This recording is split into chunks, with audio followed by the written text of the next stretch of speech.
It is my purpose Es mi propósito de poder demostrar que en tiempos difíciles el Señor siempre ha preparado un camino seguro para nosotros. Vivimos en tiempos peligrosos que el apóstol Pablo profetizó que vendrían en los últimos días. Si hemos de estar a salvo individualmente y como familias y en la iglesia, será mediante la obediencia a las leyes y ordenanzas del Evangelio.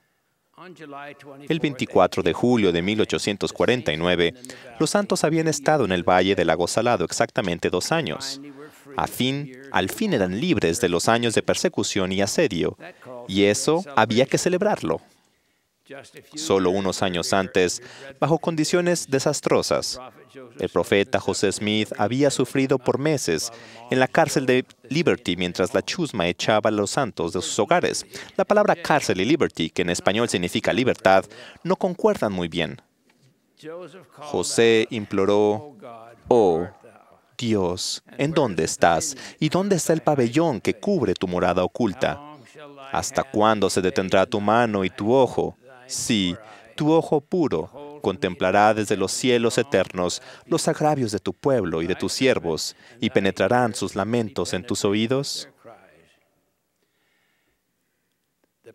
Antes, el profeta José Smith había pedido instrucción, y el Señor dijo a los santos que trataran de obtener indemnización ante los jueces, el gobernador y después ante el presidente. Las apelaciones ante los jueces fracasaron. Durante el transcurso de su vida, a José Smith se le llevó a tribunales más de 200 veces con toda serie de cargos falsos y nunca se le halló culpable. Cuando trataron de obtener reparación del gobernador Boggs de Missouri, él emitió una declaración: «A los mormones se les debe tratar como enemigos y deben ser exterminados o expulsados del estado si es necesario para conservar la paz pública». Eso desató una inconcebible brutalidad e iniquidad. Los santos apelaron al presidente Martin Van Buren de los Estados Unidos, quien dijo: «Su causa es justa, pero no puedo hacer nada por ustedes». Ahora leeré los párrafos finales de la tercera petición dirigida al Congreso de los Estados Unidos. Las aflicciones de estos peticionarios ya han sido insoportables, demasiados para la humanidad, y los ciudadanos las soportan sin quejarse. Hemos gemido bajo la mano de hierro de la tiranía y la opresión por muchos años. Se nos ha robado de nuestra propiedad hasta la suma de $2 millones. Se nos ha cazado cual si fuéramos bestias salvajes del bosque. Hemos visto a nuestros padres ancianos que pelearon en la revolución y a nuestros hijos inocentes asesinados por igual por nuestros perseguidores. Hemos visto a bellas hijas de ciudadanos insultadas y maltratadas de la forma más inhumana. Y finalmente, hemos visto a 15,000 almas, hombres, mujeres y niños, expulsadas por las fuerzas armadas durante los rigurosos del invierno, del calor de sus hogares sagrados hacia una tierra de extraños, sin dinero y desprotegidos. Bajo estas circunstancias de aflicción, estrechamos suplicantes las manos hacia los concilios supremos de la nación y humildemente apelamos a los ilustres senadores y representantes de este gran pueblo libre en busca de reparación y de protección. Oh, escuchen la voz de petición de muchos miles de ciudadanos estadounidenses que ahora gimen en el exilio. Oh, escuchen el llanto y las amargas lamentaciones de las viudas y los enfermos y los huérfanos cuyos esposos y padres han sido cruelmente martirizados en la tierra donde vuela el águila orgullosa. Que no quede registrado en los archivos de las naciones que exiliados buscaron protección y reparación de manos de ustedes inútilmente. Tienen el poder de salvarnos, a nosotros, a nuestras esposas y a nuestros hijos, de las repetidas escenas sanguinarias de Missouri.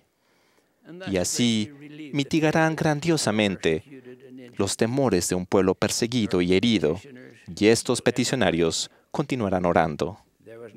Pero no hubo compasión para ellos. fueron rechazados. En 1844, bajo la prometida protección del gobernador Thomas Ford de Illinois, el profeta José Smith y su hermano Hiram fueron asesinados a balazos en la cárcel de Carthage. Es imposible expresar con palabras la brutalidad y el sufrimiento que habían soportado los santos. Ahora, ese día, 24 de julio de 1849, libres ya de las chusmas, era el plan para celebrar. Todo lo que poseían los santos, lo que habían transportado por esas 1,600 kilómetros por el desierto en carros de mano o carretas. El ferrocarril no llegó a Salt Lake sino hasta 20 años después. Ya que no tenían muchos medios, decidieron que la celebración sería una gran expresión de sus sentimientos. Construyeron una enramada en la manzana del templo, erigieron un asta de 32 metros de alto y fabricaron una enorme bandera nacional de 20 metros de largo y la izaron en la punta de esta asta de libertad. Quizás parezca desconcertante y sumamente increíble que para el tema de esa primera gran celebración hayan escogido el patriotismo y la lealtad a ese mismo gobierno que los había rechazado y no les había ayudado. Si logran entender el porqué, comprendían el poder de las enseñanzas de Cristo. La banda de música tocó mientras el presidente Brigham Young encabezaba una procesión solemne hasta la manzana del templo. Atrás de él venían los 12 apóstoles y los 70. A continuación, había 24 jóvenes de pantalones blancos, abrigos negros, bandas blancas sobre el hombro derecho, coronas sobre la cabeza y una espada envainada del lado izquierdo. En la mano derecha, si lo pueden creer, cada uno llevaba una copia de la Declaración de Independencia y la Constitución de los Estados Unidos. Uno de los jóvenes leyó la Declaración de la Independencia. Enseguida, había 24 mujeres jóvenes vestidas de blanco, con bufandas azules, sobre el hombro derecho y rosas blancas sobre la cabeza. Cada una llevaba una Biblia y un libro de Mormón. Casi con tan asombroso como la elección del patriotismo como tema, fue lo que venía enseguida. 24 señores de edad, como solía llamárseles, encabezados por el patriarca Isaac Morley. Se les conocía como los plateados, ya que todos tenían 60 años o más. Cada uno llevaba un bastón rojo con un listón blanco flotando en la punta, y uno llevaba la bandera de los Estados Unidos. Esos hombres simbolizaban el sacerdocio, que era desde el principio, antes que el mundo fuese, y que se había restaurado en esta dispensación. Los santos sabían que el Señor les había mandado estar sujetos a reyes, presidentes, gobernantes y magistrados, obedecer, honrar y sostener la ley. Ese mandamiento revelado en aquel entonces lo viven nuestros miembros en todas las naciones. Debemos ser ciudadanos dignos que obedecen la ley. El Señor les dijo: establecí la constitución de este país por mano de hombres sabios que levanté para este propósito mismo. En otro versículo, el Señor le dice que no es justo que un hombre sea esclavo de otro. Por tanto, se oponían a la esclavitud, y eso les causó problemas con los colonos de Missouri. En ese día, la celebración de 1849, el elder Phineas Richards representó a los 24 señores de edad y leyó su leal y patriótico discurso. Habló de la necesidad de que enseñaran el patriotismo a sus hijos y de amar y honrar la libertad. Después de recitar brevemente los peligros que habían vivido, dijo: hermanos y amigos, nosotros que hemos vivido 60 o más años, hemos visto el gobierno de los Estados Unidos en su gloria, y sabemos que la crueldad y las atrocidades que padecimos procedían de una administración corrupta e inicua, mientras que los principios puros de nuestra aclamada Constitución siguen inmutables. Tal como hemos heredado de nuestros padres el espíritu de la libertad y la pasión del patriotismo, que estos se transmitan de manera intacta a nuestra posteridad. Uno pensaría que, compelidos por las emociones de la naturaleza humana, los santos buscarían venganza, pero controlaba sus hechos algo mucho más fuerte que la naturaleza humana. El apóstol Pablo le explicó a Timoteo: el hombre natural no percibe las cosas que son del Espíritu de Dios, porque para él son locura, y no las puede entender, porque se han de discernir espiritualmente. Nosotros tenemos la mente de Cristo. Ese Espíritu distinguió a esos antiguos miembros de la Iglesia como seguidores de Cristo. Si logran entender a un pueblo tan sufrido, tolerante, cristiano y presto a perdonar, después de lo que había padecido, habrán descubierto la clave de lo que es un santo de los últimos días. En lugar de verse dominados por la venganza, quedaron anclados a la revelación.